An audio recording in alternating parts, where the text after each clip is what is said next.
Welcome, today in front of me XIAOMI Mi 10 Pro 5G, and I'll show you how to log out from Gmail account on this device. So first you should launch the Gmail application.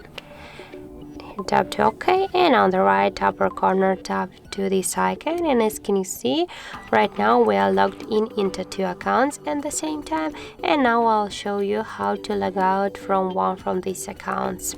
And now just to do that, you should tap here to manage accounts on this device section, and here tap on the Google section.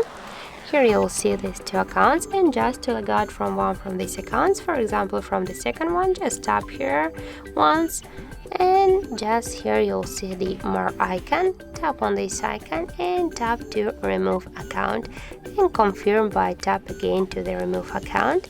And as can you see, we just stay here only with one account, and now we'll just go back into the application to check. As can you see, we stay in application also with one account, and we are logged out from the second one. So that's how it looks.